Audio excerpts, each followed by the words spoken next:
All right, man. We started catching up before we started recording, but everybody's favorite LA producer, just general computer tech whiz, musician, all around good guy, Max CARNEY is there. It is. Backward. Maxwell CARNEY is back on the podcast. We talked about doing a once a month thing, and the last time we got together was January. And here we are at the end of May. But we're back. Some things have happened, both in the world of music, both in your life. But yeah, man, that being said, we were catching up briefly beforehand, and you kind of just brushed through it, this gig that you're getting offered. Yeah. That you're just working for NFL and NBA. Yeah. So it's a podcast company that has a lot of relationships with major sports. Damn. And I've been getting mixed into that, which is really cool. And then there's like the other company that I'm working with is also getting mixed in with that kind of stuff. And so yeah, I've just been staying super busy there. Really cool content like coming up. Okay. Oh, it's fun. It's just nice to be busy again more than anything else. Yeah. What exactly is the podcast? So there's a couple of different ones, right? There's a podcast called Stay Hot from company's Blue Wire podcast, right? And there's a podcast called Stay Hot, which is a lot of fun. It's got 3 TikTok personalities who have gained a lot of traction there, who are all very knowledgeable on a lot of sports, but really primarily focused on football and lately basketball because of the playoffs. Yeah. And yeah, they're really entertaining. They put on a pretty good show. And we do releases for them on Tuesdays and Fridays. So look out for those. We're up on YouTube and on every major podcast outlet, what have you. Absolutely, then, man. There's a basketball podcast that I'm starting up called Spinsters that has some ladies from The Ringer. We talk. I don't do any talking. I just do all the editing scenes. But they've got incredible insight, and they're a lot of fun to hear their side of everything and their take on, especially during the playoffs, their take on like what's going on, kind of some inside baseball, really inside basketball, I guess in this case. Yeah. So it's fun to hear all the perspective on everything. And then like, something just on like a personal level that I really enjoy is that it's very rare that I find a sports podcast that's led by 2 women. So it's really awesome to hear. I was about to say, man, it's super cool. And they're so smart and so on top of things, and they've got a lot of really good insight, and it's just fun to listen to. I've been really enjoying that. Spinsters on as weird as it is to say, it feels like a little ballsy for Ringer to be letting sounds awful. I know it does sound awful. I think what I really like is that just they've had tons of years in the industry, tons of years working with players and working with teams, and so they've got a wealth of information and a unique perspective that is so much better than some of the other basketball pods that I've been listening to out there. I really enjoy it. I wouldn't doubt that they probably know more about it about basketball because they're females, and they know that people aren't going to believe them if they're not ready to like throw down with information. So I'm sure they're probably killing it. And they're really, really a lot of fun. So look out for that one. That's coming soon. Yeah. It's got a few episodes, but we're going to start really cooking here coming into June. Perfect. There's that, and then there's a bunch of podcasts I can't talk about because of NDAs, but like lots of really cool things on the horizon. So I've just been staying. So you like busy then. That's awesome, man. Yeah. I've really been hitting it hard, especially like the last 2-3 weeks, 3 weeks forward. My entire May has been just.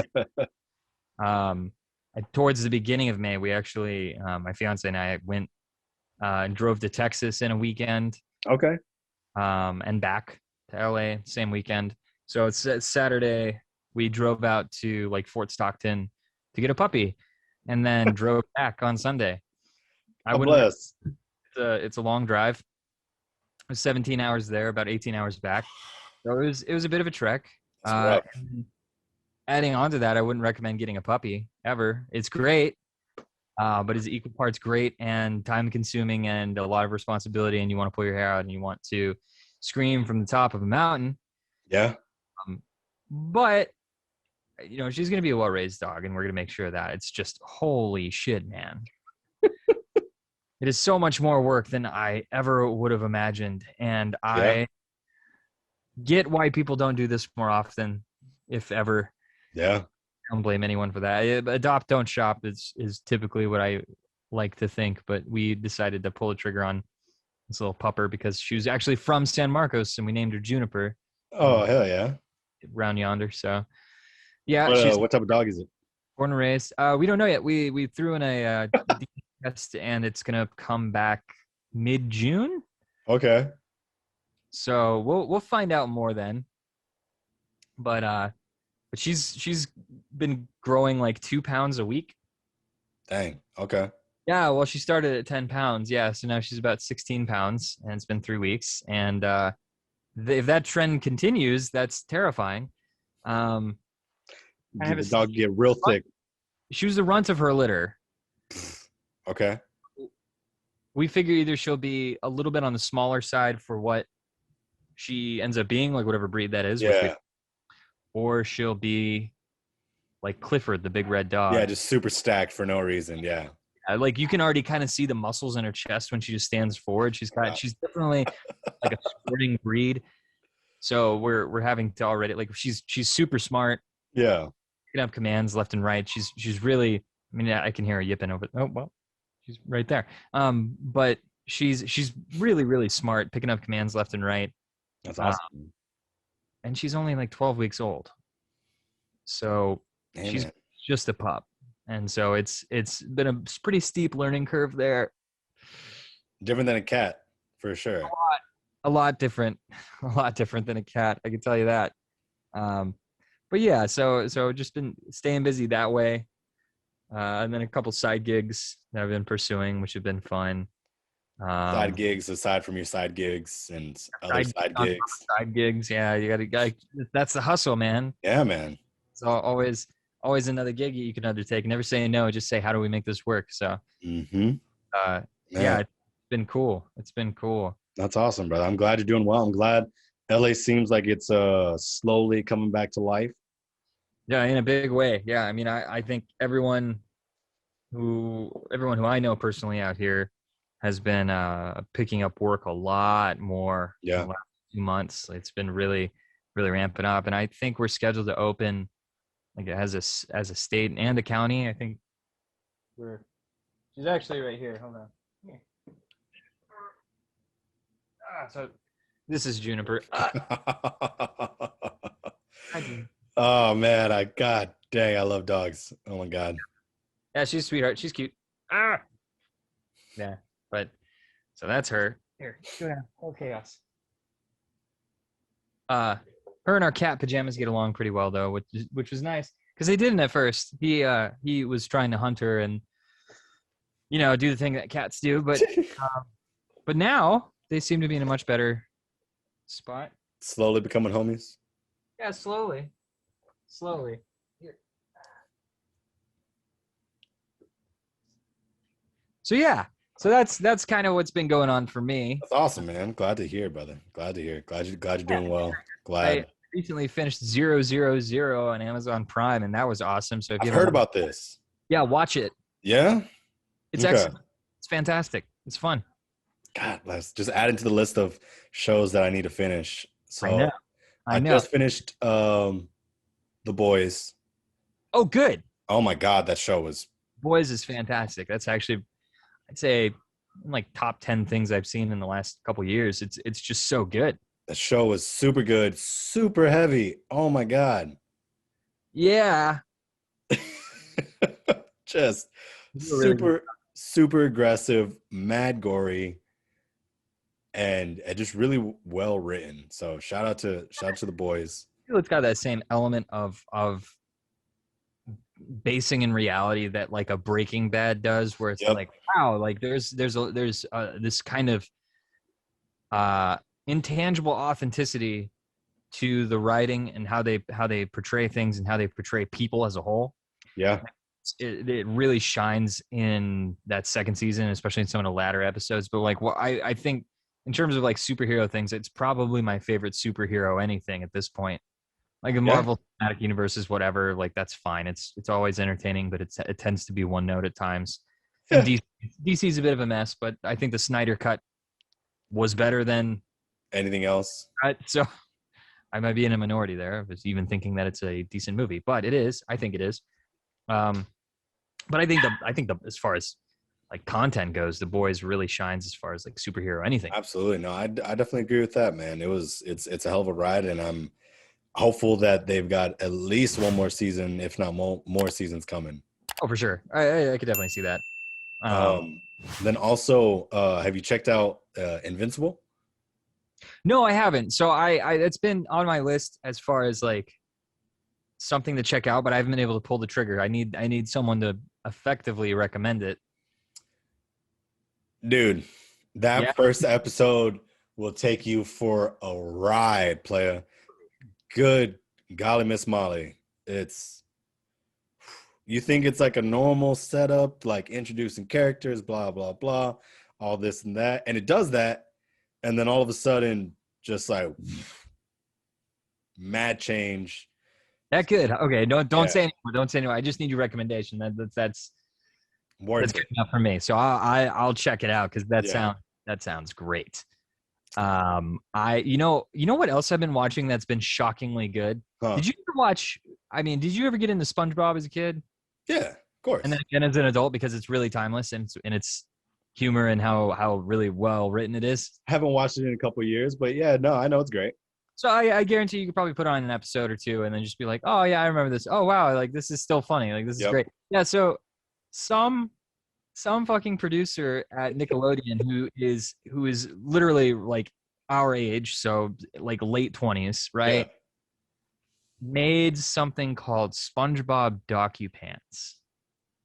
And it takes an episode, sometimes episodes, and creates like a docu-style spin to it, similar to like a true crime episode or a like really like any kind of serialized like murder-esque kind of docu anything.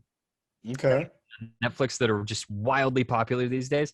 So it takes sometimes an episode, sometimes a collection of episodes and a theme, and then presents them exactly as you would expect from like a docu series. That's crazy. Some of them feel very Ken Burns-ish. Yeah. Okay.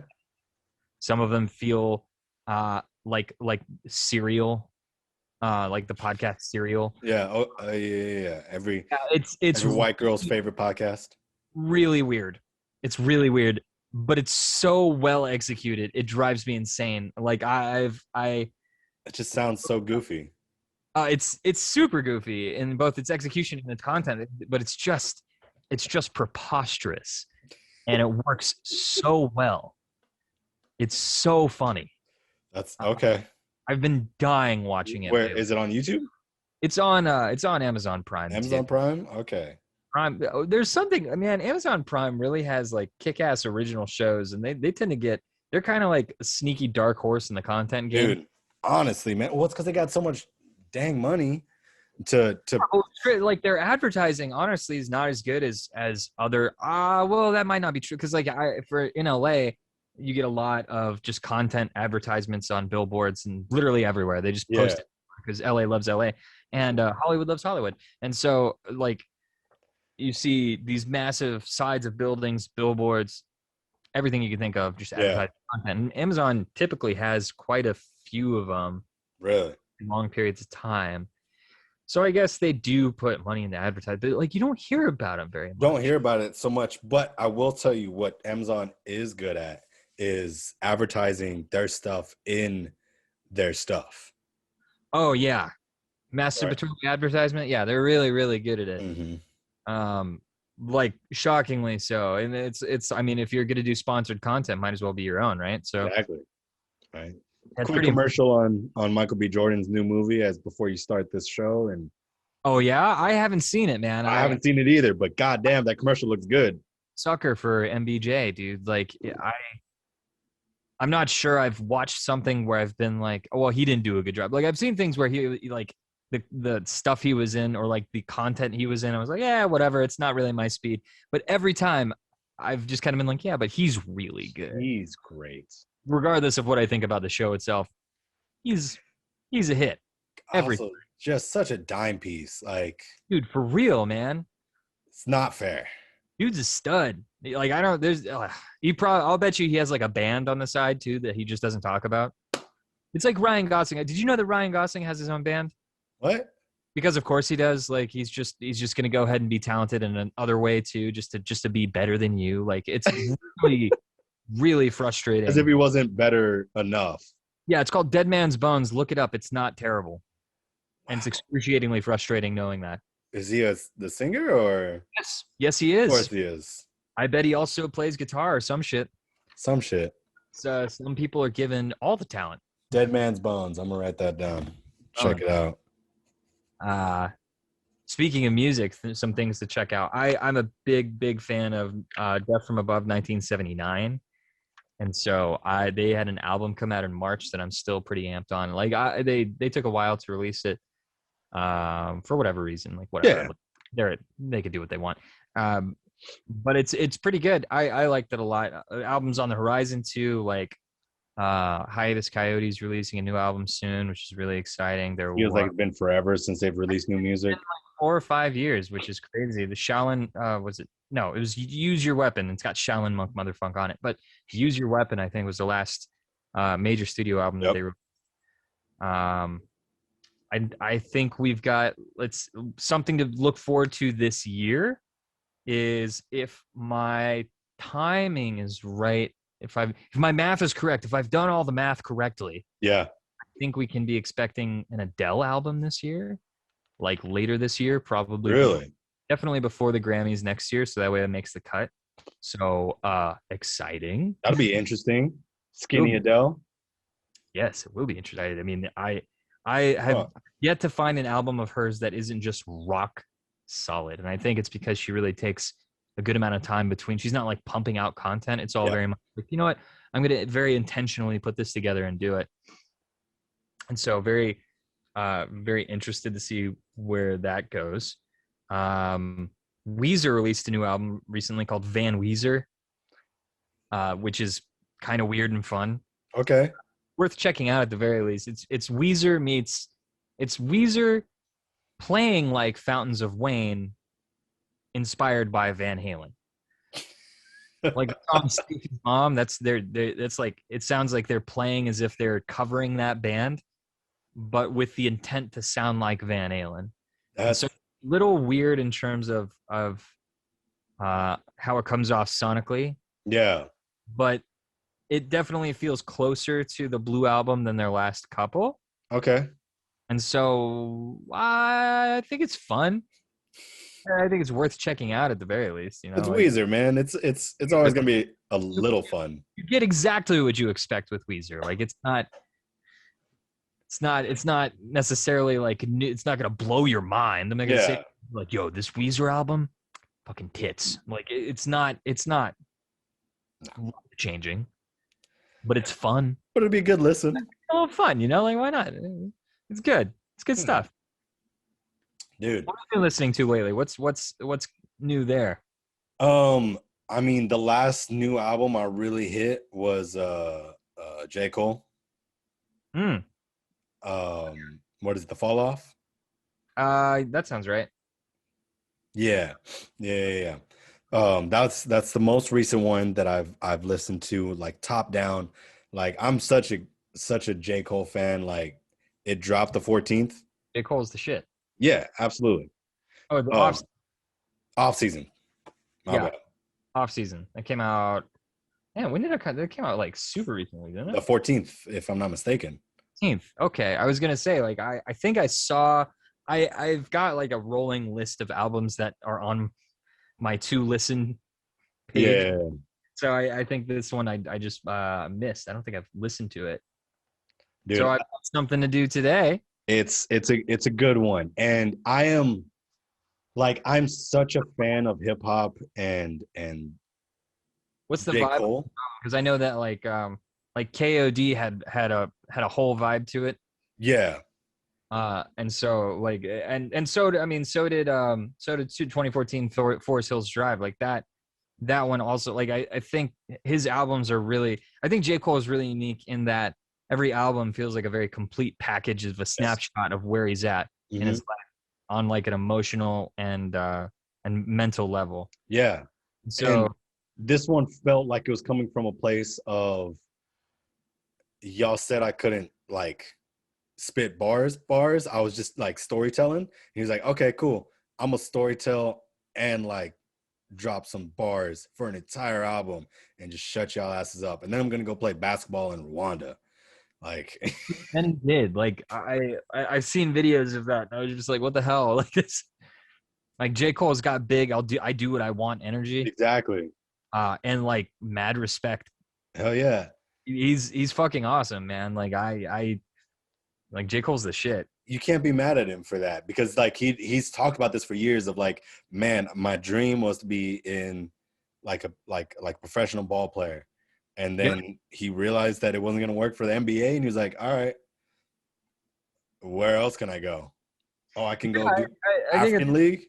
I think conceptually that's super interesting, right? It's like if you want to be a professional anything, like there is always a market for someone to be a professional. It's more of just like a choice. So anyone who's you can't do something, you can't do that. I mean, that there's a lot of context there. Is you can't do it where? Like sure, like maybe you can't do it here, but you could do it somewhere else. You can go be a professional ball player in Africa. You know, I've got a friend of mine who, not to say that he couldn't be a professional here, but he was. But like a friend of mine who was a college football coach out here just got invited to be a professional football coach out in Barcelona. And so like he just flew out to Barcelona. Like they've all expenses paid. Like they've got his lodging and everything, and he's getting paid. And it's just like, yeah, I mean, there's always a market somewhere. It's just a matter of like either knowing the right person, leveraging the opportunity, or just like seizing the moment. So it's crazy, right? Like that's badass. Good for him. Yeah, like if you want to pivot tomorrow, you could generally do anything as long as you made the effort. Yeah. And are not an asshole. Strong emphasis on that last part. That's the hard part, man. Amazing what you get in life when you're not an asshole. It's such a simple concept, and people are so bad at it. Yeah. Well, you'd think it would be so simple, yet, we still end up with assholes as bosses constantly. But sometimes you need an asshole in your life, Yeah, man. Everybody has a time to be an asshole. It's just a matter of mitigating context. It's all a matter of context, right? Man. But other than that, man, I know that same day that Cole dropped, like Nicki Minaj, I don't know if it was like a full EP or if it was just like a song or two. I think like Pop Smoke. I Pop Smoke did. Yeah, I did see that. Looking up Nicki Minaj right now because I'm curious. I think it was that's full album, dude. Was it a full album? Yeah, full album. Shit. Okay, I need to check that out. That's why, like, I get it. All right, look, I get it. Like, the Spotify algorithms in particular, and then just music streaming as it currently exists today, caters to shorter songs as opposed to more fleshed out, like just like a 8-song album or whatever. So I get that, but actually, honestly, as I'm looking at this is just a long album. Like, it's not even filler songs. This is just a long. It's 23 tracks. Nicki's is? Hour and 17 minutes. His total runtime of 77 minutes. That's a long album, especially these days. Good for her. I'm excited to check that 23 songs? 23. I'm excited to check that out. That sounds good. It's got some Drake features, Lil Wayne features, J Herbo feature, P-Taff feature. That's like, let's go. Like I'm into it. Hell yeah, man. Come on, Nicki. Sounds fun, baby. Yeah, Nicki's, what's weird is like I've always felt that Nicki Minaj is a better feature than she is an artist, if that makes sense. I don't disparage her artistry or think that she's bad at what she does. She's not. She's very good at what she does. I think that she's fucking awesome, and anyone who thinks otherwise is probably not thinking like the full scope of what that means or like what she actually does. Maybe I'm wrong. Could be an unpopular opinion. Sound off in the comments. But I think that more than anything, she shines as a feature on anyone's track. Like if you want like a really solid feature, you ask Nicki Minaj every time. 100%. I completely agree with that. Ever heard a feature that I've been like, oh, Nicki Minaj, like, oh, she's on this. It's always like, fuck yeah, like let's go. I hear it. It's a pleasant surprise, and then she murders it. Yeah, every time. Another one like Low Key's Cock Pistol Cree, who has been featured on like some clipping tracks and stuff, and she's worth looking up too because when she's featured on stuff, it's just really, really smacks. It's really awesome, and it kind of reminds me of like that same energy that Nicki brings to a song. Yeah. So yeah, okay. Checking out. But dude, you realize it's the most wonderful time of year. We've got Stanley Cup playoffs going on. We've got NBA playoffs going on. Yep. Baseball, who cares? But like it's going on. And then Stephen Vogel cares. I think Premier League is about to enter. Like they just had their last day on Sunday, I think, because every channel was soccer, and I was like, wow, this is a big deal. All right, I flicked on Man City versus who cares, and City went up like 3-0 in a matter of minutes. And I was like, wow, all right, they're still pretty good, aren't they? So Man City's still killing. Man City's fine. Checked up on them, they're fine. And then, oh, dude, it's like my favorite time of year for sports because everything is so high octane. Last night, I stayed up till, I mean, this doesn't sound late, but I stayed up till like probably past midnight watching the Oilers play the Jets in hockey because they went to triple fucking overtime. So they basically played 2 games. God bless. Same night, back to back. Like, it's fucking insane.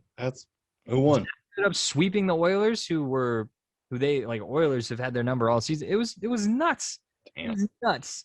Someone won a lot of money because they bet on the Jets sweeping the Oilers, and that's an insane thing to bet on. So all you degenerate gamblers out there, it is your Christmas, it is your Hanukkah, it is your Holy Week, man. Like it's a great time to be alive. Gamble. Now is the time. Like sports gambling, let's go. What's it called? I'm having to look at that. Bovada? What? Some account that you can gamble with Bitcoin. Oh, shit. Yeah. A friend of mine was like, yo, you got to get into UFC. And I was like, do I? He was like, no, seriously, you got to get into UFC. As I'm talking to someone who's surely going to be like, hey, bro, like, you got to get into UFC. So now. A good time to be a fan. It's a great time to be a fan. Right time to get into UFC. Yes. And I will happily. Because that's the question. Like I'm not an idiot. Like I've watched UFC once or twice. A few times, sure. Yeah. It's exciting, but I do think like I'm stoked on what he said in terms of like, yeah, dude, just make like $5, $10 bets on shit, and then you actually have a reason to watch and a reason to root for it. Yeah. Like, I think as far as degenerate gambling goes, very healthy solution because you can always win like tiny pennies. It's basically like getting a lottery ticket next door, which is, I think, a perfectly healthy. I've made a new resolve this year to, you ever have situations where you're like, wow, that's insane. I should go buy a lottery ticket. 100%. Yeah. So go and actually buy a lottery ticket when that happens because like the chances of you winning are just as much as if you bought a lottery ticket every day. So you might as well, if you're feeling lucky like that, if something like if a car whizzed by you and narrowly missed you and somehow you're still alive, just be like, you know what? I'm gonna go fucking buy a lottery ticket because that was weird. You go get a lottery ticket, a couple scratchers.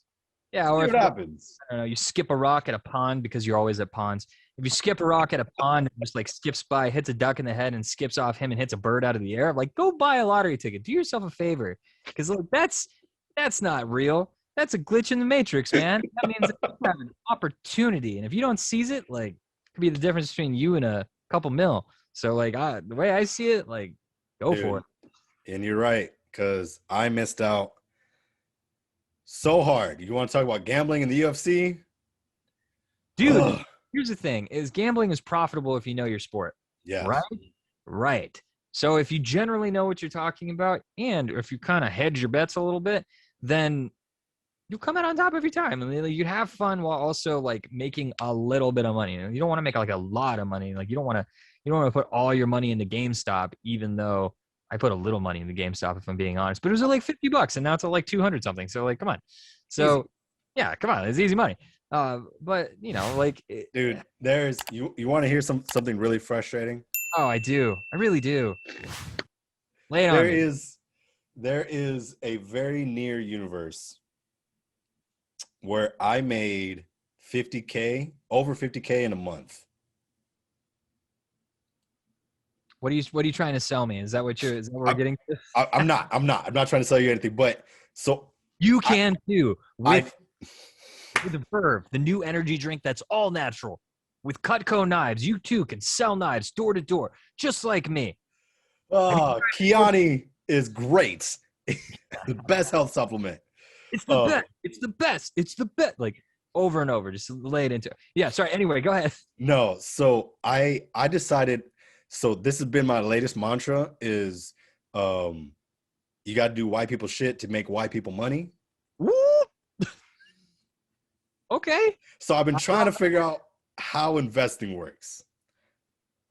That should be like a 5-minute segment on your podcast every time. It's like, hey, you want to make white people money? Do white people shit like this, and then just do like this like quick and dirty on something. This has been the good idea segment with Max and Marcus. Hell yeah! I just pull up in the good idea folder. That's fine. Any random white guy that's made it famous and be like, this is what he did. Just do something like that. You got Mark Cuban on the show. That's weird. Okay, Mark. How did you? Wow, how'd you do it? God bless. Yeah, and I was again like a universe, 2 universes over from making 50K. Damn, dog. I got into stocks when GameStop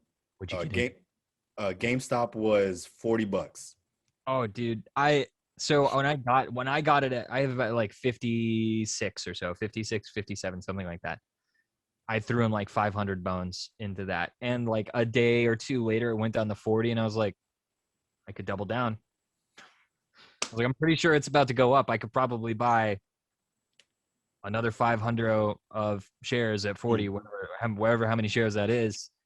I could do it. Yep. I didn't. Why? Because I'm responsible and I needed to pay rent. But I had the money in the savings. I had like I had $2,000 to mess with.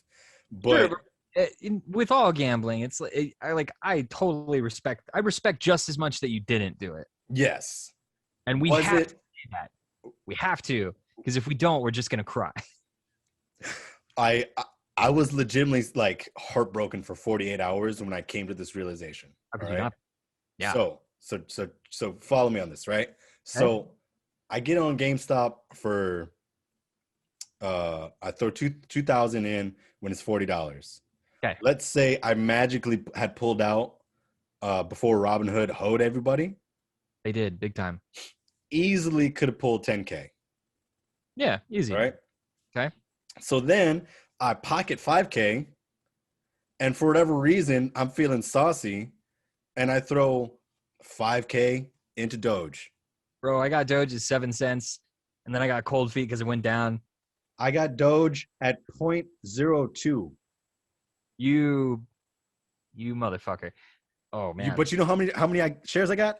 Only got 500. I only got $11 worth. I don't know why.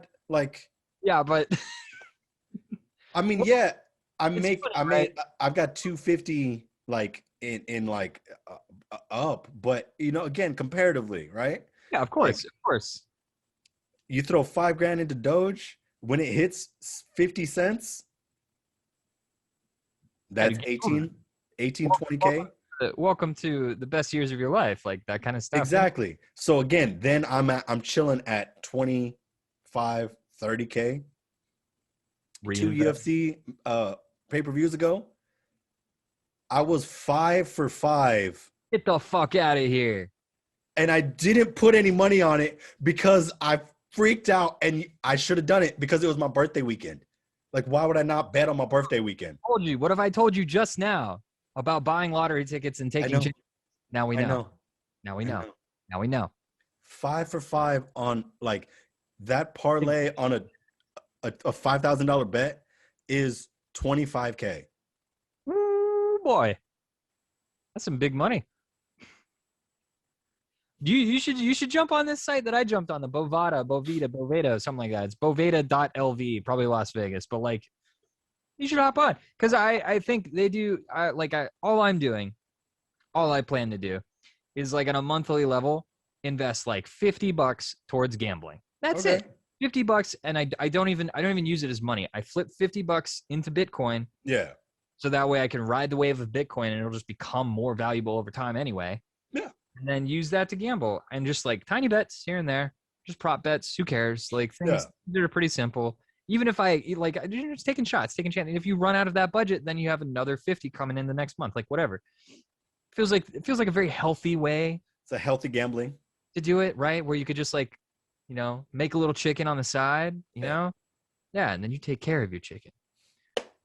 Marshawn Lynch taught us that, dude. Dude, shout out to the GOAT, Marshawn Lynch. He's the truth. God bless. Dude, for real, man. So what you've been watching UFC? Like, what do I need to get into it? Because like I want to, and we've got fights this weekend coming. I don't know anything about them. No fights this weekend. No, just kidding, then. So like, what can I do to prep before the next round of fights that matter? Let me see the next UFC. Let me pull that up real quick. Yeah. Boom, boom, boom. Meanwhile, do yourself a favor and catch a Stanley Cup playoff game. They're awesome. It just feels like every game is the highest octane level that you could possibly imagine. I think more than half have gone into overtime, just every game basis, because these teams are so tight. Yeah. And just really battling it out. It's a ton of fun to watch. Are the Blackhawks in this year? No, fuck the Hawks. Damn it. No, they didn't make it in. They've got a little work to do in the offseason. I think they've got some good prospects, but honestly, I feel like they're going to have to trade like a pretty big piece. Like, I mean, it would make sense, in my opinion, to trade like a Patrick Kane or a Jonathan Taves to another team, or just let them go, open up some cap space and reinvest into some of the younger players. But their young kids looked all right. They looked okay. Yeah. The coaching leaves a little bit to be desired, but honestly, towards the end of the season, they didn't look awful. So I think there's hope there. Okay. My Stars are a whole nother story. Like a story of so the last 3 months of the season, they didn't practice once because the schedule was that tight. Damn. Yeah, so it was game, off day to rest because you have to. Yeah. Off day to rest, game, off day to rest. They were doing 4 games a week nonstop to the end of the season, and we were already super injured. Bunch of young guns in the lineup. Like, man, it was nuts. So next year, I actually feel pretty good because we've got the tools. We'll see what we can make of it. Okay. But like this season is this Stanley Cup is already off to like the hottest start. So like, all right, I'll check out some hockey. Catch a game or two. It's worth it 100%. Like it's very, very compelling. Surprisingly. Hockey hour with Max CARNEY, dropping some knowledge. We'll get into the numbers, man. We'll get into it. All right, you sold out some hockey. Basketball, dude. I was watching the Blazers game last night, and that was. I was the previous Blazers Nuggets game, it was Dame time, so I was like, are we gonna get this again? Like they're down in the right, like how much? Let's see, Dame and Jokic both scored like 32, 33 in the first half. Something ridiculous. Like what, man? Like that's nuts, dude. Dame is a monster. Dude, he just holds down the fort with that team, and they've been off late. Like Melo shot like garbage yesterday. Couldn't hit anything. Yeah. He's hot and cold. It's frustrating, man. I'm happy he's still playing basketball. But I mean, he's been in the league. Tapes of him showing like on Instagram, and he's like who gonna sign me or whatever, where he's not being guarded or anything and just hitting threes. It's like, wow, Melo, you really just did that with no one covering you or anything. That's really cool. That's great. Really impressive. Wow. He's like, if only Steph Curry. It's like, yeah. Great. Yeah, if only Steph Curry was doing the same thing, but he was like oh wait, 10 feet from the from the line, and 3 people are guarding him. Did you catch that Lakers game, the Lakers-Warriors game last week? That was Dude, like, I'm so mad I missed it. I happened to tune in at the last second because I was like, this is a big deal. I don't have any real horse in the race when it comes to basketball. So like I've been to so many Lakers games that honestly I should be a Lakers fan by default. It just feels weird because LeBron and AD are on there, and that's a bit of a super team. So it feels a little fake. Someone getting into it and being like, I'm gonna say I'm a Nets fan. You're like, yeah, fuck you, dude. It's like you've never been to anything. I'm a Nets fan. It's like, dude, whatever. Shut like his own, but still, like, it's a touchy subject for me. If anybody says they're a Nets fan, you got to ask them since when. Exactly. Yeah, that's totally fair. And I think what's interesting is when I moved here, which would have been 5.5 years ago. So when I moved here, I was like, fuck it. I'm a Lakers fan. I live in LA. Like, I'm embracing all of this. I'm a Dodgers fan. I'm a Lakers fan. I'm kind of a Kings fan on hockey, but not really. Yeah. I've got a jersey just so I can go to games and be incognito, but like, that's just for my own safety. But anyway, I feel it feels so weird even rooting for the Lakers as a casual basketball fan. I'm going to get more into basketball because I have to for my job. Oh no. But yeah, it's just weird, man. It's weird rooting for a team that won the championship last year. I don't feel that way with the Dodgers though, because I've been rooting for them for years, but it's weird. Yeah, like, man. It's just like, when I moved here, they had like no one. It was just a bunch of young guys. Kobe was finishing up his career, rest in peace. And then like Kyle Kuzma was hot, and I was like, man, awesome. We had oh man, what's his name? He got traded. Shit. I can't help you out, man. I can't remember his name, but oh damn. Well, we had like a bunch of young players, and it was fun to watch. It was like Josh Hart, who was actually my favorite player off the bench at the time. He's still killing it, honestly. Yeah. It was a whole slew, and then all of a sudden it was like, oh, now we get LeBron, and like, oh, now we get AD. And it's like, well, okay, no, cool. It's just like expected. And I was like, oh, great, we're a super team, awesome. Yeah. So I don't know. I guess go Lakers, but it's a very reserved like go Lakers. I miss the Mavs wagon because they're killing it right now too, and Luka's a monster. Luka going on another level, dog. Yeah, if KP is healthy, then like the Mavs are all of a sudden like go time. But like he's got to be healthy. Yeah. So, yeah. Downside. So what'd you find about UFC? Okay, so UFC, dog. Right. So nothing this week, but June 5th, right? It's a fight night, so that means it's on ESPN Plus, right? So free fight. Great. I have ESPN Plus. That's great. Exactly, right? So no really big names on this card. I mean, there's 10 fights total, and you get a nice, if you watch the entire thing, right, you got the prelims and the main card. Yeah. So you just need to check your times for that. 10 fights, it'll be give or take 2-3 hours total. All right. Okay, I can do that. I would say just sit there and watch it, at least the entire main card, so you get an idea of how this feels, right? Because it's such a different sport from what we're used to in baseball, hockey, football, all those, the mainstreams, where the time limit seems a little ambiguous. Yeah. It's, there's chances for overtime. There's, fouls and blah, blah, blah, and all this. And then the point structure, I think, is what always has me scratching my head. Because I've checked out some main cards in the past, like sparingly here and there. And I think my biggest thing I've observed while watching is I don't have a full understanding to be able to gauge who is ahead. Yeah. Meaning, like who is doing better. I mean, sometimes it's more obvious than not. Obviously.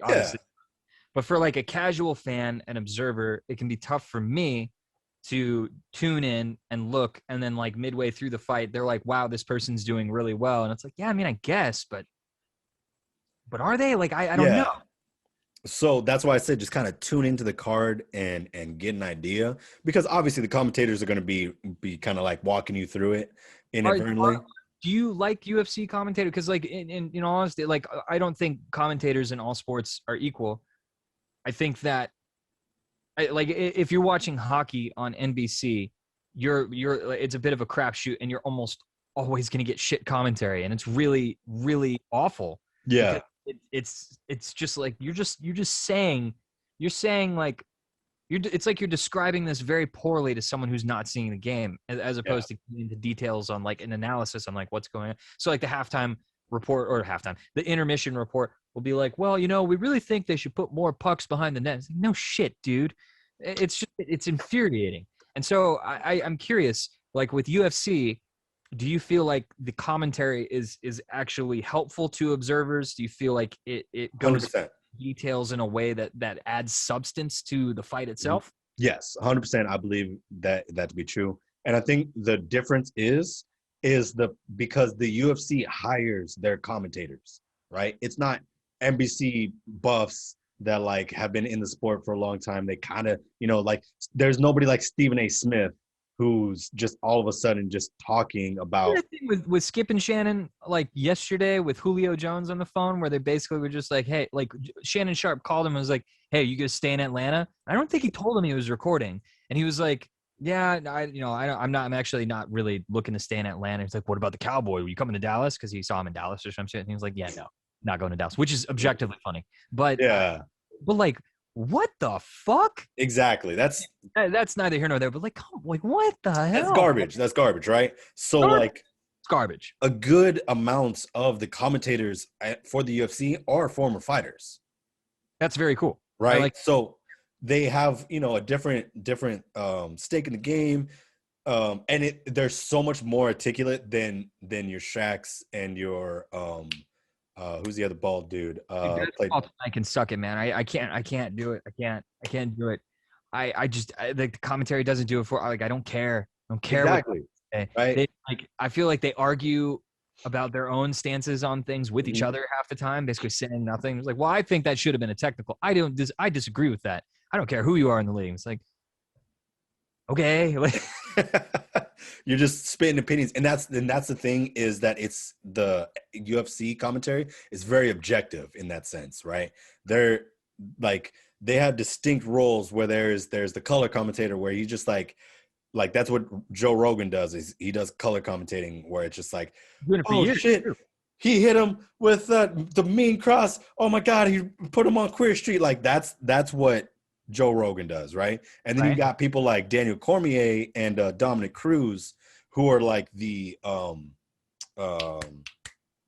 forget what the proper title is, but like they're the ones breaking down what the individual is doing, going into full analysis. Yes, the actual full analysis of like saying like, okay, so if in order for so-and-so to get up off the ground, he's going to need to grab his right arm, and then he's going to have to roll into him. See, look, there he did. He rolled into his body, so now all he's got to do is get his right knee on the ground, and then it'll be a pretty easy get up, and then boom, now they're back on their feet, right? So it's like, okay, cool. Like I can follow that all day, right? Yeah. And then the third guy is usually like the spokesperson in between, like saying like giving you the formal analysis, saying like, these fighters are from Las Vegas, they're coming out of team blah blah blah, that this guy's coming from team alpha male, things like that, and introducing the fighters in that way, right? So there's the 3-person commentary where you get all levels of the information,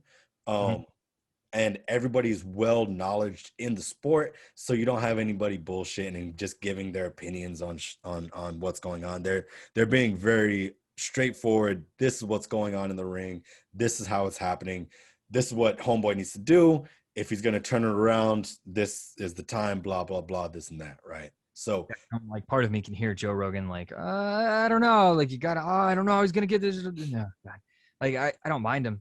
I think he's got a place. I think he's a great color commentator, but I do like that there are alternatives who kind of go into like more That's cool. I'm really excited to check that out. So that'll be my homework for next time. be able to check in with you there. June 5th is quick approaching, so I'm very, very excited about that. So, but I would also say, I need you to do. Okay. I've recently gotten into F1 racing, Formula One. Dude, I'm trying. I will help you. I will give you a reason. So, what I've found is that if you find a team to root for in Formula One, it becomes a lot more interesting. Okay. There's a little bit of a learning curve in terms of like having a full, like, are you pretty familiar? Like, if you watch some races, or have you only just tuned in like once or twice, not really sure what's going on, having the full scope? It's okay. Either way, it's the fine. The latter for sure.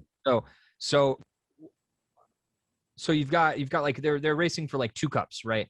Yeah. So the one is the very simple, like the driver's cup, which is driver who has the most points at the end of the season wins. Very obvious. Okay. But the difference between Formula One and like a IndyCar, which is coming up this Sunday, which will be fun to tune into. Yeah. The difference between them primarily is that IndyCar, everybody is driving the same car. It's all linearity with the car, so it really comes down to the driver, and both in qualifying and then in the following day for the race. So it's really like it's race weekend. Yes. And the fascinating thing about Formula One is that the teams are the ones who are building the cars from the ground up. Yes. No, there's a second cup called the Constructor's Cup, and that's awarded to the team that ends up with the most points at the end of the season. Now, Mercedes has been dominant in that the last couple of seasons because they another thing is like there haven't been really any caps on money. It's just been like small regulations here and there. Yeah. Keep them all on track. But the biggest issue with that in the sport has become that Mercedes and Red Bull will spend about $350 million to $400 million a season. Yeah. On these cars. That's fucking crazy. Bananas. That's bananas. I don't know if there's another sport that does that. No. The most expensive sport. 100% the most expensive sport. It's insane. But you end up with, pack leaders who are very consistently at the top.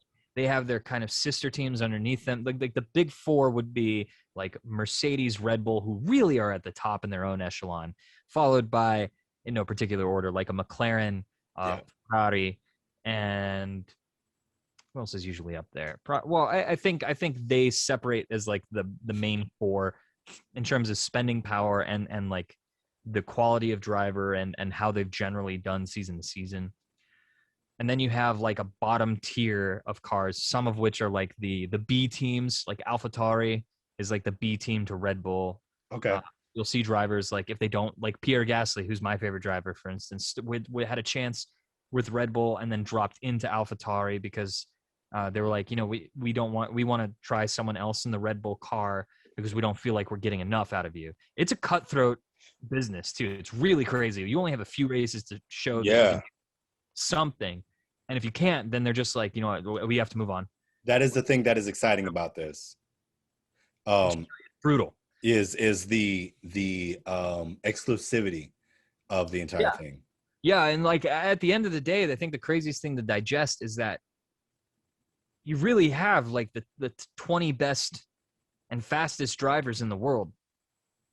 And even the slowest driver is still wildly talented. Like Mick Schumacher is at the bottom partially because he's with Haas Automotive, which is a whole story. And there's a lot of weird drama with these teams, and Netflix has kind of come in there and made it even more dramatic and tell it. And so like check out a couple episodes of Drive to Survive on Netflix. This is not an advertisement for it, except it is. No, hey man, if they're gonna pay me, anything can be an advertisement. Shit. Netflix, please pay this podcast. Like it's worth checking out because it is fascinating. The drama surrounding it is fascinating. The relationships between teams and how people interact is all really fascinating too. Because sometimes you may be competing against a team who you actually buy. So you build your car with some of their parts. Like you may have like I'm trying to think. It used to be like Renault used to be one of the race teams. And they primarily design engines. And so Red Bull used to have the Renault engine, but then they cut ties with them and decided to go with Honda, which was a big deal in the community because they were basically saying, yeah, fuck you, Renault. Like you're not fast enough for us, which is a very interesting thing to happen in that world. So it's a fascinating culture surrounding the actual races, and getting into it is a bit of a process with a little bit of a learning curve. Yeah. But next race weekend, which I believe is that same June 5th weekend, actually, in I want to say it's in Bahrain. I may be wrong. It's Azerbaijan. Yeah, which I don't know if I ever have said that correctly, but I'm gonna go with it. You said it right in my head. Azerbaijan. I don't know. It's there. And couple I's, couple J's. Azerbaijan. I'll be in touch with you that weekend and we can watch together, because you fortunately have a 2-hour edge on me, so you don't have to wake up at 5:45 in the morning to just watch a couple guys race around the track. Instead, you can wake up at a reasonable hour. And as a teacher, I imagine you're already up at that time anyway. Well, as an athlete, I imagine you're already up at that time anyway. So yeah, like we'll get into it. I'll lead you in, and it'll be fun. But it'll be fun to report that on this next podcast. I think that's a big thing.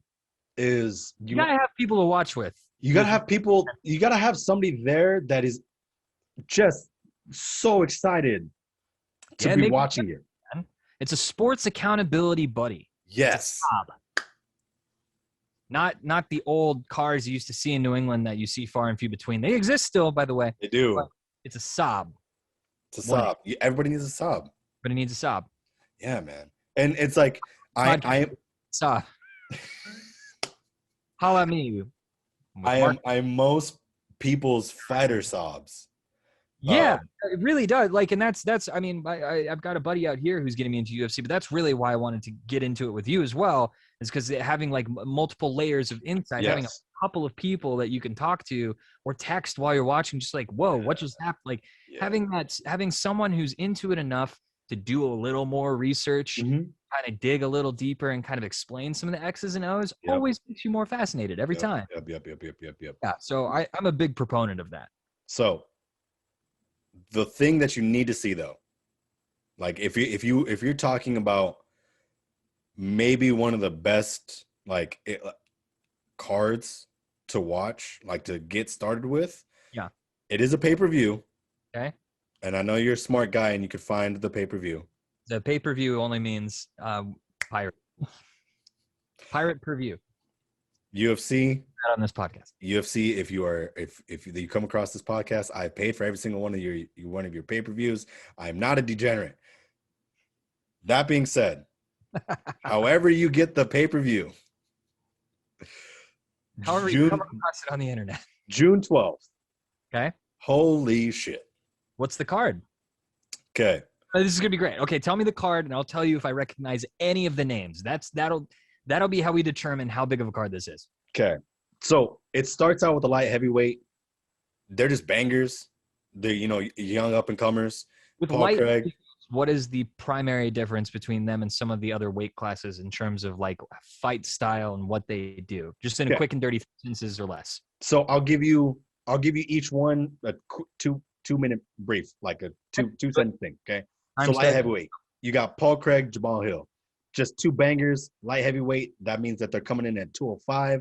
They got those heavy hands like a heavyweight does, but they're not slow like the heavyweights are, right? They're in that middle ground. They're usually that 6 foot, 6'2", 6'3", right? Oh, the string beanie? Yeah, bodied up, 205 pounds. They just they're either hell of the grappling at that level is stupid, or the hands at that level are stupid.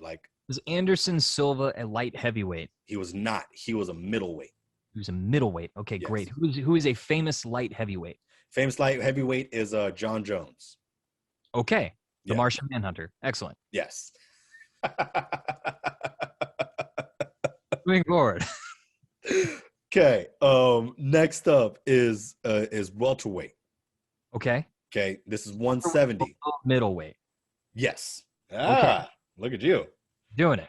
Yes, welterweight. You got Damian Maia and Bilal Muhammad. I've heard of Bilal. Yes. I've heard of Bilal Muhammad. Why have I heard of Bilal Muhammad? Because he fought the next guy. The last dude he fought, he had one of the dirtiest eye pokes ever. He got punched in the face, and just the way that the Leon Edwards, he came in and the finger got underneath the bottom of the eyelid and he pulled it out. Dude, fuck. Yeah, it was brutal. Is that a foul? Yeah. So the fight got called off. But like, is that like a penalty against him? So that it goes under a medical stoppage, no contest. So it really doesn't do anything for either of them. Okay. Yeah. Well, it does something for one of them, I can tell you that. Yes. It obviously heavy injury. Luckily, no severe damage to a different class of driver's license. That's what you're looking at there. A much harder driving test. Too. Yes. Luckily, he's okay. He's coming back. So he's just a super well-rounded UFC fighter, MMA guy, and he's fighting Damian Maia, who is one of the best jiu-jitsu practitioners in the sport. So, okay, so big time grapple boy. Big time grapple boy versus big time. If I don't want to grapple, we're not going to grapple. So that's the interesting one there. That's going to be really interesting then, huh? Yes. So who do you have money on in that fight? Because that sounds, it really sounds like whose will is going to be stronger in that. It's almost like inside baseball there, where it's like, okay, who's really got the tougher mental game to withstand the barrage of style coming at you? Am I wrong in that sentiment? You're not wrong at all. The inside baseball part of this is the age thing. Okay. Bilal, he's in his prime. He's fine. Damian Maia. What age is prime? Fuck, man.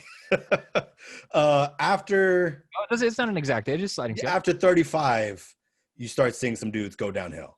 Okay, well that's fair. That's a much higher age. Yeah. I was expecting maybe like, so it's like basketball player to a degree, really, or football. Really, it's like everyone. Yeah, but that is also dependent upon when you started, right? So you got people like Max Holloway, who started at 18. So he's been in the UFC for 10 years and he's still not 30.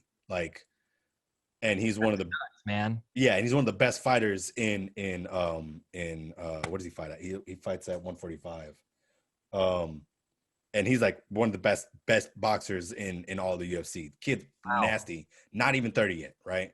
But then you got people like Daniel Cormier, who started when he was like 32 or something like that, and then he retired at 41. So like, meh, it depends. So that's a big deal. Next up, another welterweight fight. You got Leon Edwards versus Nate Diaz. Nate Diaz is, one of the most gangster dudes ever to come across the UFC. He's from LA. Not LA, but he's from Cali. Sure. So he's definitely going to be your boy in that fight. Dude can scrap like nobody other. Got some of the sickest jiu-jitsu game in all of UFC. Dude's just fun as hell to watch. Okay. And who is he fighting? He's fighting Leon Edwards, who is one of the most... that name too. I recognize more of these than I thought I did. Leon is the guy that poked Bilal's eye. Oh, Leon the professional. Okay. Professional what? Professional what? Professional, whatever he needs to be. What we want to know. It's what the people want to know. Leon is a monster. He's on when he fought Bilal, he was on an 8-fight win streak. The last time he lost. It doesn't feel like it happens very often in this sport. Not at all. Not at all, man. Like, that's the beautiful thing about UFC, is that it's like you can be Nate Diaz 21-12 and be one of the best fighters in the UFC. Like, that's a great record. Yeah. Like for any sport, that's a great record. Yeah, that's a great record. But people are so strung up on the boxing sense of things, where it's like, oh, if you got 2 losses on your records, you're a garbage fighter. No, man, you lost. Everybody loses sometime. Get the fuck over it. So dumb. It's just it's that model, because you had people like Floyd Mayweather, who was so successful. Well, then you get to that'll ever happen again. Probably will never happen again. Right? That guy's a monster, but the alphabet is his worst enemy. Hey man, you ain't got to spell too much after a million. Call me. I think that will be the first loss he's had. Who is it? It was 50 Cent said that he'll give him like $5 million if he read a Dr. Seuss book. Like, That shit was so disrespectful. Fucking rapper ever, just because he's so he's got 2 video games, not just 1, 2, and I own the sequel. 50 Cent Blood on the Sands. It is as ridiculous as it sounds. It is an insane story behind a video game that was I like in 2009 that was basically kind of like a Gears of War meets Grand Theft Auto style game, but not open sandbox. It was it was a weird. But the best part is like you're just with the G unit in like Saudi Arabia, you're in the Middle East, not specific to anywhere. Of course not. God forbid. Too political at that point. But you're what's the plot? You're like you perform this concert and your payout is supposed to be $1 million. Okay. Where you do this concert in the middle, or maybe it's like 10 minutes. It's some like inexorbitant amount of money. That's like, really that much? He's gonna make that much from that concert? No, he's not. And then no one's gonna. They're not gonna. It's gonna be really hot. Like no. But so he is getting paid by the concert promoter or like this prince or whatever who's like, I don't have any money. So he gives him this like crystal skull, I guess. And then someone steals it, and then 50 Cent's like, oh fuck that. I gotta call my guy, and then calls a guy who has like a bunch of guns because he's gonna go after this dude, Middle East.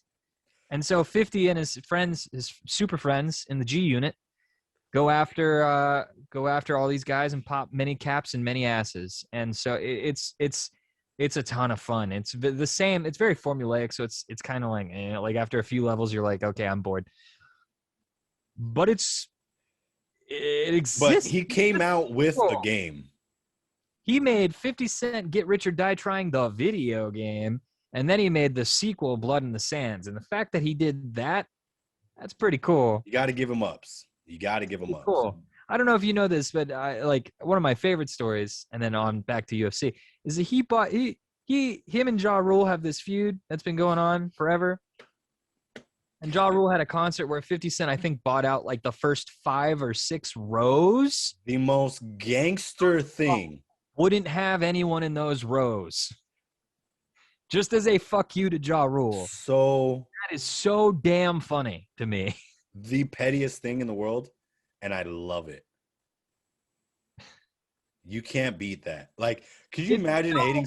Fucking funny. Could you imagine hating somebody so much that you're gonna buy their most expensive ticket so that they still get the money? They still get the money, but they go out there and they have only empty seats. That is so fucking funny. That's so funny. The only thing that would be better. One thing. There's a laundry list of shit that he's done for years and years. Where, dude, 50 Cent is so goddamn great. No, I don't think anybody is as petty as 50. No. Consistently, too. He knows who he is. Yeah. I think the only thing better is if he had bought like a row in the nosebleeds for him and his homies just to like see his reaction. Yeah, that would be great. I bet he did. But I also bet he did. Like, I don't know. Just it would be funny. I'd believe it if he did, but that, whatever. Shout out 50. Shout out to the G Unit. Take me back to the early 2000s. Middleweight now? Or was that Nate Diaz and So 5 fights in the main card, right? So third fight is Leon Edwards, Nate Diaz. Got it. What's our fourth fight? Fourth fight. These fourth dudes fought like a bad UFC movie. Anyway, go ahead. It does. Produced by Dan White. I wouldn't want it. The last time these two dudes fought, it's at flyweight. So that's 125. Wow. Oh my God. Small dudes. That can't be healthy. That's insane. Well, they're also like 5'1". So like. Yeah, that's actually fair. And like proportionally, that makes sense. But still though, man. Yeah. Okay. The last time they fought, it was 5 rounds of just pure chaos. How so? So Davidson Figueiredo, he's the guy that's the champ. So this is also a big deal too. This is a championship fight, right? So this is for the 125 belt. Yeah. Right. So 5 rounds, guaranteed, if it makes it that far. But Davidson Figueiredo, he came into the UFC and he just started mauling people, dude. Just like he's got the dudes at those smaller weight classes aren't known for having like one punch knockout power. Sure. Davison does.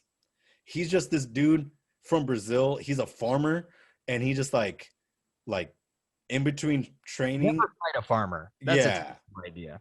Yeah. I cannot stress that enough. I would never, ever fight a farmer. Ever. Safe bet. Yeah. No, if you can avoid it, don't fight a farmer. Like, if it comes down to a farmer from South Dakota and a white boy from New York, I'm taking the white boy every time. Yep. Every time. Yep. But so he's just this freak beast from Brazil, just absolute monster, can knock people out, choke people out. He's like, he choked this when he won the belt. He didn't have a proper choke on this guy, but he's so strong, he still just made the guy tap out. Like it wasn't underneath his chin, if I recall correctly, to where he was actually like suffocating him. But he had the neck cranked back so far that the dude was just like, I can't get out of here. I'm done. Right. So freak beast. They were like, nobody's going to be able to beat him. And then this kid, Brandon Moreno, just this small Mexican dude, is just like, I'll fight him. And then they just 5 minutes of just like, oh, this the entire time. Like, Jesus. So that's the fourth on the card? Fourth on the card, right? Man, this is going to be a great night. Dude, it's a night. It's a night, son. And then it ends with Israel Adesanya and Marvin Vettori. I don't recognize either of those names. That's the first that I've been like, I don't know who those are. So that's it. But what weight class? Middleweight. So that's 185. That's what Silva fought at. Okay. Wow. So would you say that the weight classes are generally all exciting in their own ways, or is there one class that you prefer over others? Exciting in different ways. Okay. All right. So 155 and down is fun because of pace. Because it's just fast. Yeah, it's just gonna be fast. It's just like ba ba ba ba ba ba ba ba ba ba. Like just going. Super exciting. And then from 170 to 205 is exciting because they've got to be a little bit more technical. You know what I mean? Like they don't. Once you get to 170, those dudes are like pretty guaranteed to have that one punch knockout power. And they've got that size. So like if they come from that wrestling background, they can body your ass up if they want to. Or if they've got that jiu-jitsu, they can choke you out real quick. Right. Yeah. And then heavyweight's just exciting because it's just like two big ass boys in there. And it's just, if somebody gets clipped, the other one's going down. Like it's fun to see how long it lasts. Yeah. So Israel Adesanya is one of the most exciting fighters. He's got one loss, and it was the last fight he had, and it was because, Who's it against? Who did he lose to? He lost to Jan Blachowicz. So Izzy, 185 champ, decides that he's going to go for the 205 belt. Fights. Oh, so he what would you call it? He conditioned himself into a higher weight class. What would you call that? This is the interesting thing, is that he didn't do that. Wow, that sounds dumb. Why? So Izzy's entire thing, he's like, I don't got power, I got precision. Like, and when you see him fight, that's straight ahead what it is, man. Like, the boy is so technical and so clean with every single one of his shots that when he throws it, he's hitting the button. Like, there's no I'm gonna graze it, I'm gonna do anything like this. Like, when he does things, it's with intention and it's with purpose. Okay. So if that's his mindset, he's going up against this dude, Jan Blachowicz, who's 205, Polish power. Dude's got some nasty strength. Name, I love it. Yes, dude. I mean, just his face is a fucking textbook. Dude, straight Viking, as textbook as it is. And Izzy's like, yeah, I'm just gonna stay long. I'm gonna pick him apart. It's gonna be good because Jan isn't known for being a super technical fighter. Yeah. Jan ends up just having a slight edge on the wrestling, takes Izzy down. And, you know, if you're 196, which Izzy was on fight night, and Jan is like 215, it's hard to, you know, get somebody that heavy off of you. So yeah, Izzy ends up losing. Yeah, it's all physics. Exactly. Izzy ends up losing. And this is the big deal. That was his first loss ever in mixed martial arts. So we've got an angry Izzy coming into this fight on really, what would you call, is it the marquee? What would you call the last fight of the main night? event? Main event. So we have one loss Izzy on the main event going against someone he fought already on the come up. Last time, or was it close? It was split decision. Really? Okay. The last time Izzy won in a split decision, if I'm not recalling, like it's always been like since this fight. Again, I need to kind of double check some stuff, but if I'm not mistaken, since the Marvin Vettori fight, the guy he's fighting, he has won in like either knockout or unanimous decision. So it's like a big deal that the Marvin Vettori is like back. He's on a four fight win streak.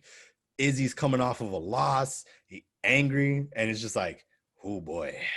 So nuts, dude. It's gonna be a banger, regardless of what happens. And like, yeah, that's just the main card. I don't even know what's on the prelims. And then there's the early prelims. Drew Dover, Brad Riddle, that'll be dumb. Darren Stewart, Lauren Murphy, Calderwood. It's a bunch of dudes on the come up. Oh my God, yeah. Oh, Chase Hooper, he's back. The white boy. All right. Goofy looking white kid, sick nasty at jiu-jitsu. He fights at 145. He was undefeated. Then he went against like a heavy striker, and I think he got knocked out. But anyways, this is going to be great. I'm excited to get into this. It's also the same day as qualifying for F1, so we'll have a very busy sports day. Eventful, and that's graduation day for the high school as well. So like, man, everybody wins. Everybody wins. I go to graduation and then immediately start watching some racing, and then I order some pizza, get some whiskey, and we just watch people get bodied up. That sounds good. I'm not going to go to a graduation out here. That'd be weird. But yeah, dude, that sounds. You don't want to go to my high school graduation, man? Come on now. No, not particularly. It just sounds a little out of the way. Be weirder if I went to someone else's high school graduation out here and was like, oh, who do you know? No one. I just support the kids. Graduations mostly. I just like seeing kids succeed. Yeah, I'm just a big fan of teenagers' success. Be worse if you were like, I'm a recruiter. For what? Hold on. Sports. Nah, I just recruit kids to do stuff. Professional walking, because that's what I'm seeing. Walking across the stage. I'm looking. Who's got the best strut? For what? Well, they're all 18 in theory. Oof. Theoretically, a little dicey. Dicey. But yeah, man, you're right. You're right. It is a great time for sports right now. Yeah, it really is. It's the most wonderful time of year.